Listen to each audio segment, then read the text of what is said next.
25 December মঙ্গলবার রাত 8টায়। জাহিদ হোসেন আছি এডিটর স্পিকে, জানিয়ে দিচ্ছি শিরোনাম। অংশগ্রহণমূলক ভোটের আশা সিইসির, নির্বাচন প্রশ্নবিদ্ধ করছে ইসি, অভিযোগ ঐক্যফ্রন্ট।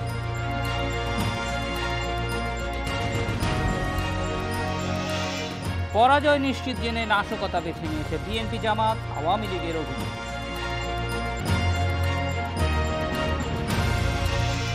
শেষ মুহূর্তের প্রচারে উৎসব মুখর সারা দেশ, প্রত্যেক ভোটারের কাছে পৌঁছানোর চেষ্টা।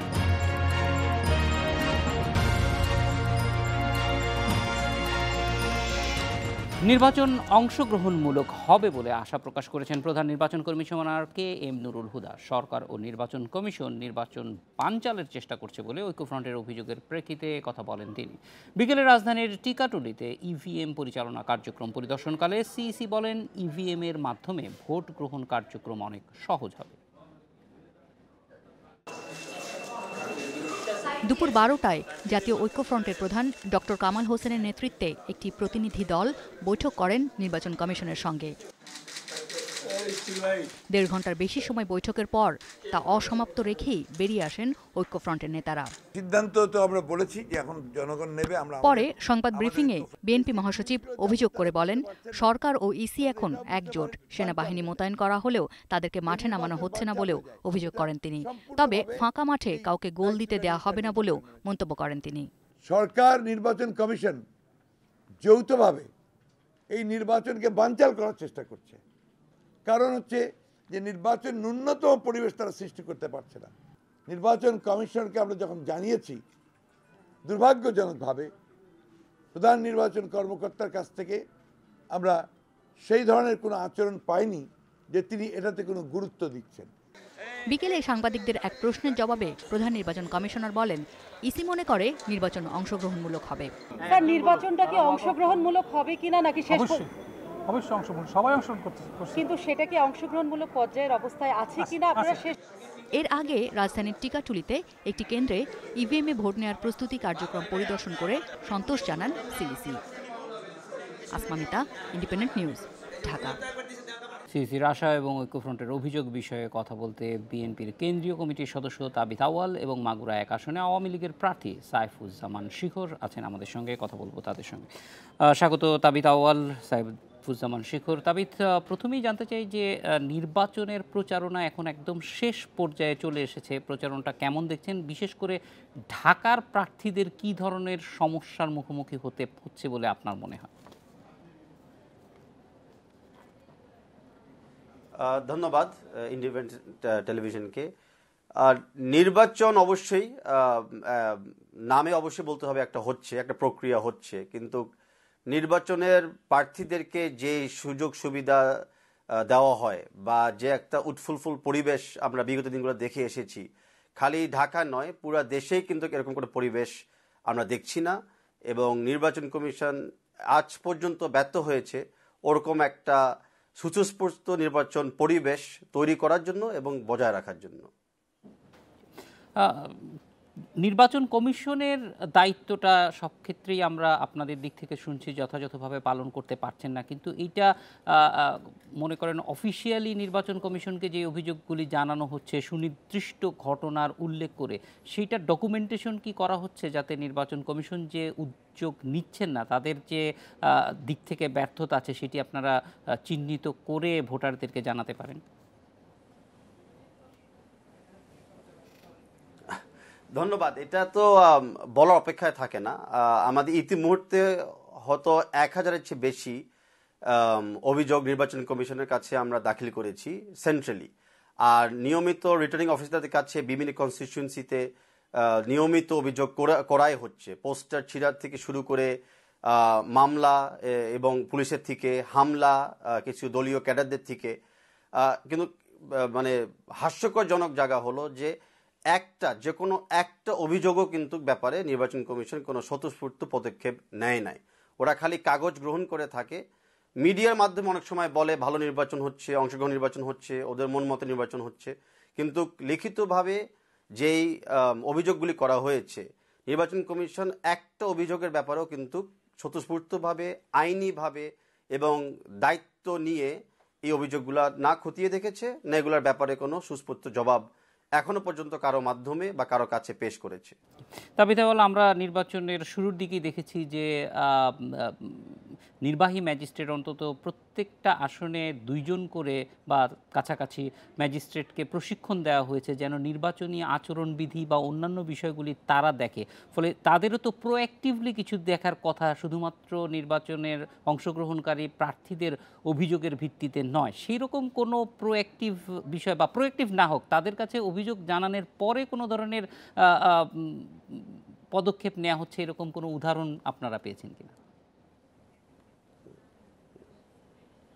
না, অবশ্যই না। এটা তো আমি জোরালোভাবে বলেই এসেছি। আমার দল এবং সকল বিরোধী দল যারা অংশগ্রহণ করতে চেষ্টা করছে নির্বাচনটা, তারা কোনোভাবেই কোনো নির্বাচন কমিশন অথবা রিটার্নিং অফিসার থেকে প্রোঅ্যাক্টিভ কোনো পদক্ষেপ ওনারা পাচ্ছেন না। ইভেন আপনি মিডিয়ার ব্যাপারে আমি বলি, নির্বাচন কমিশনের সচিব উনি পরিষ্কারভাবে বলেছে যদি মামলা হয় তাহলে কিছু গণমাধ্যম কর্মীদের উপরে যে হামলাটা হয়েছিল নবাবপুরে, সেটার ব্যাপারে ওনারা তখন ইনভেস্টিগেশন করবে। এটা একটা হাস্যকর জায়গা না যে একটি নাগরিক যেই পেশাতে ওনারা হোক। আপনি আমাদের সঙ্গে থাকুন, আমরা একটু সাইফুজ্জামান শিখরের কাছে যাব। শিখর, এখনো পর্যন্ত আজকেও আমরা দেখেছি যে ঐক্যফ্রন্টের শীর্ষ নেতারা প্রধান নির্বাচন কমিশনারের কাছে গিয়ে তাদের বেশ কিছু অভিযোগের কথা জানিয়ে এসেছেন। ফলে নির্বাচনের মাঠ নিয়ে প্রধান বিরোধী দল ঐক্যফ্রন্ট তারা যেভাবে নির্বাচনটা দেখছে সেইটি যথাযথ কিনা, এই ব্যাপারে আপনাদের অবস্থান কি? মাঠে আসলে অন্যরা আসছেন না, নাকি অন্য কোনো কারণে পরিস্থিতিটা এরকম আছে? আসলে বিষয় যেটা হয়েছে যে বিএনপি বা ঐক্যফ্রন্ট ওরা অভিযোগ করে থাকে। তাবি দল যেটা বললেন যে কোনো অভিযোগই আমলে নেওয়া হচ্ছে না, এটা সবই ভুল কথা। আমার বিরুদ্ধে নির্বাচন কমিশনে একটা অভিযোগ করেছিল যে আমি যেদিন 10 তারিখের আগেই আনুষ্ঠানিকভাবে নির্বাচন প্রচারটা শুরু করার আগেই আমি কিছু লিফলেট বিতরণ করেছিলাম, এইগুলো দিয়ে কিছু অভিযোগ করেছিল। সঙ্গে সঙ্গে রিটার্নিং কর্মকর্তা আমার সাথে কথা বলেছিলেন, আমাকে শোকজ করেছিলেন, আমি সেটার যথাযথ উত্তর দিয়েছি। আমি তাদেরকে বলেছি যে এটা শিডিউল ঘোষণার আগে আমাদের নিয়মিত লিফলেট বিতরণটি ছিল, এটা তাদের সম্পূর্ণভাবে অযৌক্তিক এবং মিথ্যা অভিযোগ ছিল। তো উনি যেটা দাবি দল যেটা বললেন এটা সম্পূর্ণ মিথ্যা। আমি গত 10 তারিখ থেকে আনুষ্ঠানিকভাবে নির্বাচনী প্রচারটা শুরু করেছি। আমি দেখেছি যে মাগুরার মানুষ, আমার নির্বাচন এলাকার মানুষ স্বতঃস্ফূর্তভাবে এবং উৎসবমুখর পরিবেশে নির্বাচনী প্রক্রিয়ায় যুক্ত হয়েছে এবং সকল প্রার্থী সমান সুযোগ নিয়ে নির্বাচনে তাদের প্রচার অভিযান অব্যাহত রেখেছে। সাইফুজ্জামান, আমরা সারা দেশ থেকেই ঐক্যফ্রন্টের যে প্রার্থীরা আছে তাদের কাছ থেকে অভিযোগ পাচ্ছি যে তারা ঠিকমতো প্রচারণা করতে পারছেন না, তাদের পোস্টার ছিঁড়ে ফেলা হচ্ছে, ভয়ভীতি প্রদর্শন করা হচ্ছে। এই বিষয়গুলি নিয়ে আপনাদের অবস্থান কি? মাঠে আসলে তারা আসতে পারছেন কিনা? এটা আসলে একেবারে ঠিক না। আমার মাগুরা নির্বাচনী এলাকা সহ আমরা সারা বাংলাদেশে যে খোঁজ খবর রাখি তাতে তারা যে অভিযোগটা করছে এটা ভুল অভিযোগ। আমার মাগুরায় আমার নিজের নির্বাচনী এলাকায় জগদালে বিএনপির লোকেরাই আমার অফিসকে ভাঙচুর করেছে, বঙ্গবন্ধু নেত্রীর ছবি ভাঙচুর করেছে। তার বিরুদ্ধে আমি কোনো অ্যাকশনে যাই নাই, আমি শুধুমাত্র নির্বাচন কমিশনে অভিযোগ দায়ের করে রেখেছি। গতকালকেও মাগুরা নির্বাচন 2 এলাকায় বিএনপির লোকজন 3টা অফিস ভাঙচুর করেছে, কিন্তু সেগুলো তারা করবেন। কিন্তু এই নির্বাচন কমিশনের উপরে প্রেসার করবার জন্য তারা অনবরত মিথ্যা তথ্য সরবরাহ করেছেন। এটা বিএনপি এবং এই ঐক্যফ্রন্টের এটা চারিত্রিক সমস্যা। আপনারা দেখেন যে যখন ভারতে বিজেপি ক্ষমতায় আসলো তখন তারা একটা মিথ্যা কথা বলেছিল যে অমিত শাহ তাদেরকে চিঠি দিয়েছেন, সেটা ছিল কথা বলেছেন ফোনে, সেটা ছিল বেক।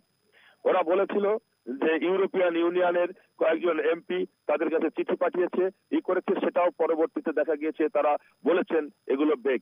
ওরা মিথ্যা বলার উস্তাদ এবং মিথ্যাকে বিএনপি বা ঐক্যফ্রন্ট একটা শিল্প রূপান্তরিত করেছে।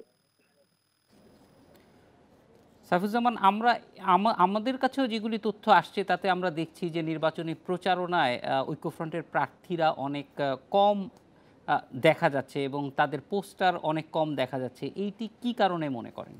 না, সেটা তো তারা স্ট্র্যাটেজিক্যালি হয়তো এটা করেছেন। এটা কেন করেছেন, তাদের কি স্ট্র্যাটেজি আছে এটা তো আমরা বলতে পারবো না। তারা হয়তো নীরব ভোট বিপ্লবের স্বপ্ন দেখছেন, কিন্তু আমি নির্বাচনী প্রচারে যে আমি যেটা বুঝছি যে ভোট বিপ্লব হবে সেটা হবে আছে তাদের বিরুদ্ধে, যে তাদের গায়ে পুরা মানুষের গন্ধ, তাদের গায়ে পেট্রোল বোমা মেরে মানুষকে হত্যার গায়ের গন্ধ, তাদের হাতে রক্তের দাগ। এই রক্তের দাগ আর পাশাপাশি আজকে জননেত্রী শেখ হাসিনার নেতৃত্বে আমাদের এই বাংলাদেশ যে অগ্রগতি পেয়েছে, আমাদের বাংলাদেশ যে আজকে উন্নয়নের মহাসড়কে দুরন্ত গতিতে এগিয়ে চলেছে, বাংলাদেশের মানুষ ভালো আছে, বাংলাদেশের মানুষ ভোট বিপ্লব করবে, সেই ভোট বিপ্লবটি আসবে আমাদের জননেত্রী শেখ হাসিনার পক্ষে, আওয়ামী লীগ সরকারের পক্ষে, মহাজোট সরকারের পক্ষে, আমাদের পক্ষে। সাইফুজ্জামান শিখর, তাবিথ আউয়াল, আপনার কাছে একটু আসতে চাই যে অনেক অভিযোগ পাওয়া যাচ্ছে, প্রচারণার নানান ধরনের বাধার কথাও শুনছি, কিন্তু একই সঙ্গে প্রচারণার অনেকগুলি নতুন নতুন পথ খুলে গেছে সামাজিক যোগাযোগ মাধ্যম থেকে শুরু করে নানান জায়গায়। সেইগুলি প্রার্থীরা কতটুকু এক্সপ্লোর করতে পারছে এবং সেটা যথেষ্ট মানুষের কাছে পৌঁছানো সম্ভব হচ্ছে কিনা? জি, ধন্যবাদ আবার আপনাকে এবং স্টুডিওকে।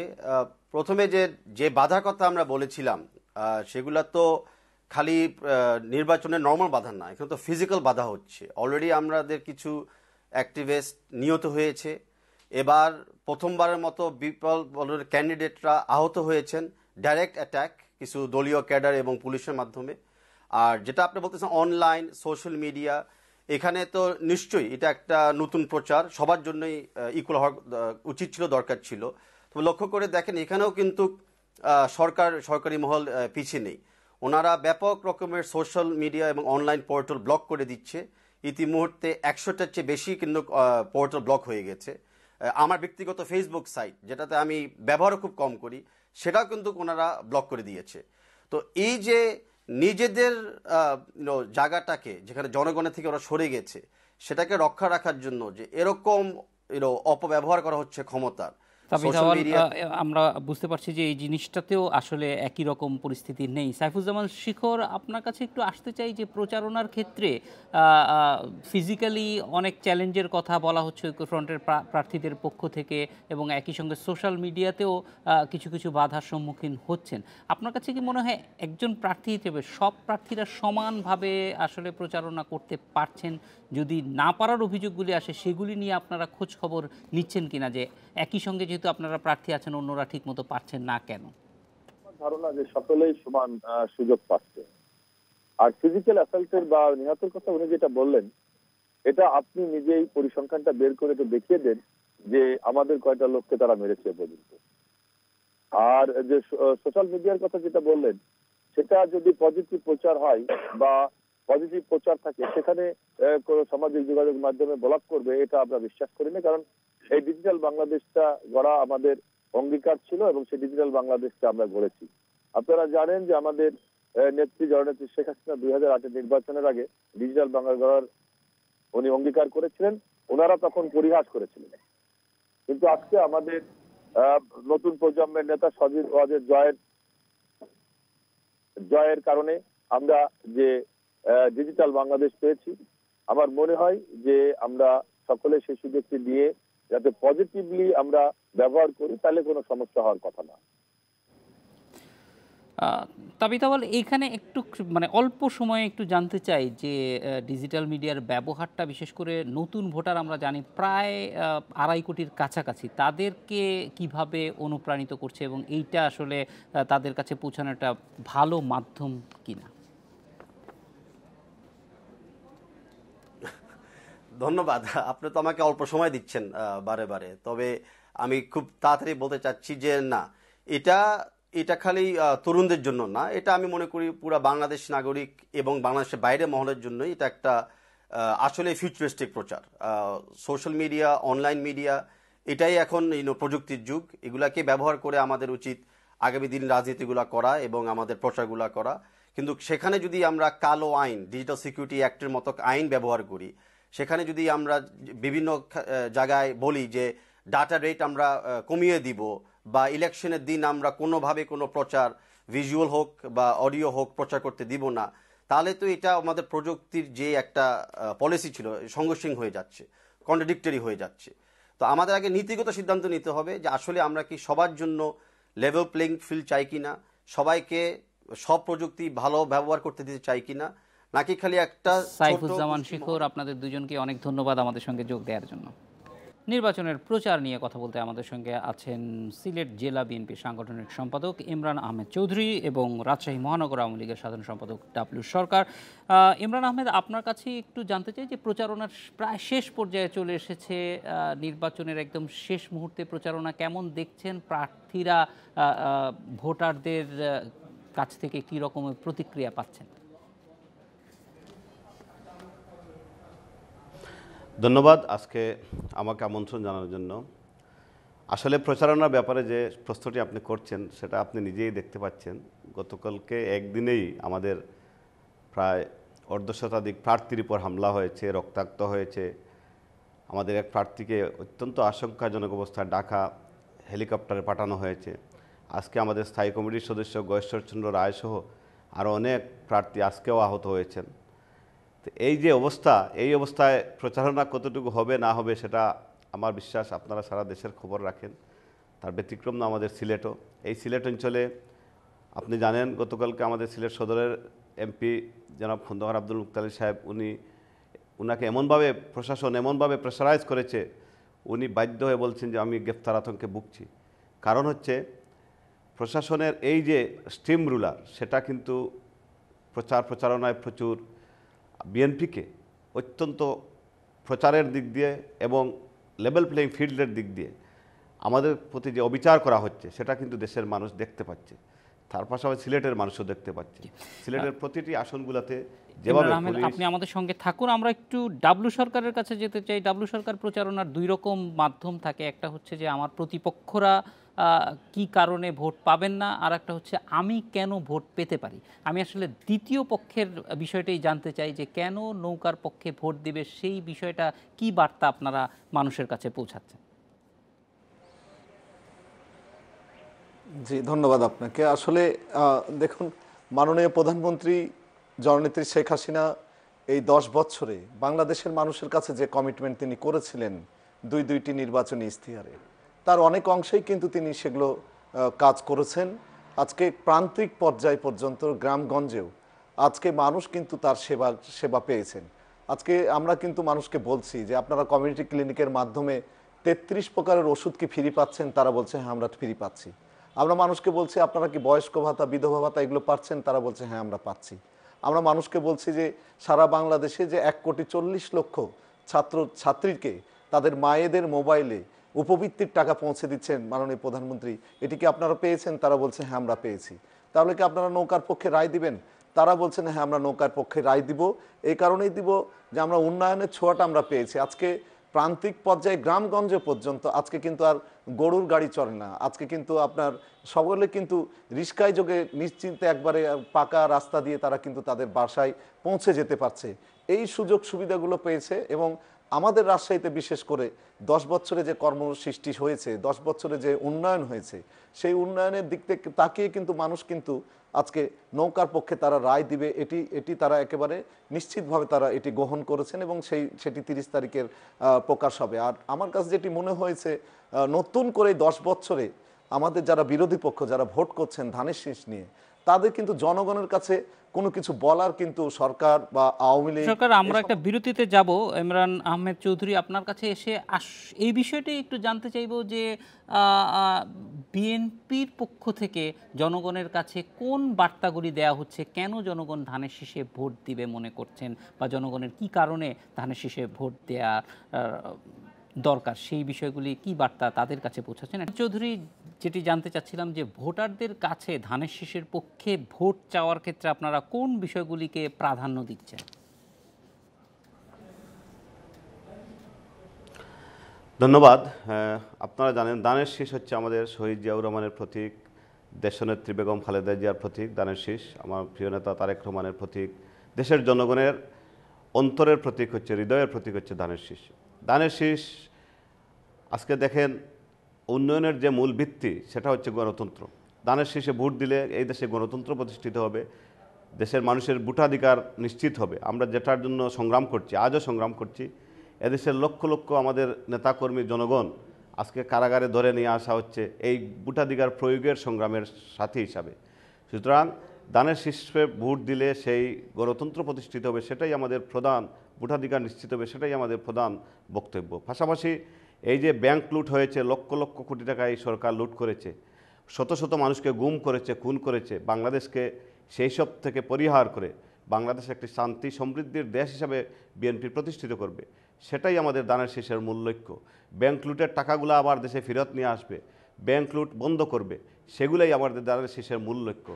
দেশের জনগণের মৌলিক চাহিদা, শিক্ষা, বাসস্থান, পাশাপাশি আপনারা দেখেছেন বিএনপি এবং জাতীয় ঐক্যফ্রন্টের যে ইশতেহার, প্রধানমন্ত্রী 2 বারের মেয়াদে হবে না, বেশি হবে না, প্রেসিডেন্টের ক্ষমতার ভারসাম্য নিশ্চয়তা দেওয়া হবে, পাশাপাশি একটি উচ্চকক্ষ দেওয়া হবে, সেটা কিন্তু দেশের জনগণ অত্যন্ত সানন্দে গ্রহণ করেছে এবং এই পয়েন্টগুলোতে ইশতেহারের যে পয়েন্টগুলো আমরাও এসেছে, আশা করি যে এই বিষয়গুলি মানুষ আপনাদের কাছ থেকে গ্রহণ করবে। ডাব্লিউ সরকার, একই বিষয়ে একটু জানতে চাই যে নৌকার প্রচারণার ক্ষেত্রে আর কোন বিষয়গুলিকে প্রাধান্য দেওয়া হচ্ছে এবং উন্নয়নের যেই কথাগুলি বলা হচ্ছে এটার সঙ্গে গণতন্ত্রের একটা সংঘাত আছে বলে প্রচারণা আছে, এই বিষয়টি আপনারা ভোটারদের কিভাবে বোঝাচ্ছেন? দেখুন, আমরা ভোটারদের কাছে যাচ্ছি যে এই নৌকায় ভোট দিয়ে কিন্তু বঙ্গবন্ধু ৭০ সালে নির্বাচন করেছিলেন। বঙ্গবন্ধু বলেছিলেন নৌকায় ভোট দেন, আমি স্বাধীনতা এনে দেব। তিনি স্বাধীনতা এনে দিয়েছেন। এই নৌকাতেই ভোট দিয়ে কিন্তু ৯৬ সালে জননেত্রী শেখ হাসিনা বাংলাদেশের মানুষকে বলেছিলেন আমাকে ভোট দেন, আমি 10 টাকা সে চাল 30 টাকা সে তেল খাবো। তিনি কিন্তু তাই করেছিলেন। এই নৌকাতেই ভোট দেওয়ার কারণে কিন্তু 2008 সালে 29শে ডিসেম্বর যে নির্বাচন হয়েছিল, সেই নির্বাচনে তিনি কিন্তু বলেছিলেন আমি ছোট ছোট বাচ্চা ক্লাস 1 থেকে 10 পর্যন্ত জানুয়ারি মাসের 1 তারিখে বই পৌঁছে দিব, মানুষ স্বাস্থ্যসেবা পাবে, মানুষ শান্তিতে থাকবে, মানুষ খাদ্যের অভাবে মঙ্গার কারণে মারা যাবে না, মানুষ সারের কারণে সার চাইতে যে লাশ হয়ে ঘরে ফিরে যাবে না, মানুষ বিদ্যুৎ চাইতে যে লাশ হয়ে ঘরে ফিরে যাবে না, আমি এগুলো দিব। মাননীয় প্রধানমন্ত্রী কিন্তু এগুলো তার সব কিছুই দিয়েছে। আজকে তার দিকে তিনি কিন্তু শুধু এটি দিয়েই কিন্তু ক্ষান্ত হননি। আজকে বহির্বিশ্বেও কিন্তু বাংলাদেশকে তিনি তুলে ধরেছেন আন্তর্জাতিক পর্যায়ে। এটিও কিন্তু বাংলাদেশের দিকে কিন্তু সকলের দৃষ্টি কিন্তু আজকে বাংলাদেশের দিকে আছে। বাংলাদেশের প্রধানমন্ত্রী যেভাবে বাংলাদেশকে তুলে ধরেছেন সেটি কিন্তু শুধু বাংলাদেশের মধ্যেই সীমাবদ্ধ নাই, আজকে বহির্বিশ্বেও কিন্তু তার সেটি নিয়ে আলোচনা হচ্ছে। একজন সৎ রাষ্ট্রনায়ক হিসাবে তিনি বিশ্বের দরবারে পরিচিতি লাভ করেছেন, এটি কিন্তু আমরা লক্ষ্য করি। সেই ক্ষেত্রে কিন্তু আমরা মনে করি যে এই জিনিসগুলো মানুষ গ্রহণ করেছে যে না, বাংলাদেশের রাজনীতিতে, বাংলাদেশের ক্ষমতায়নে সরকার। ইমরান আহমেদ চৌধুরী, আপনাদের দুজনকে অনেক ধন্যবাদ আমাদের সঙ্গে যোগ দেওয়ার জন্য। এই ছিল এডিটর স্পিকে। আমন্ত্রণ আমাদের পরের আয়োজন।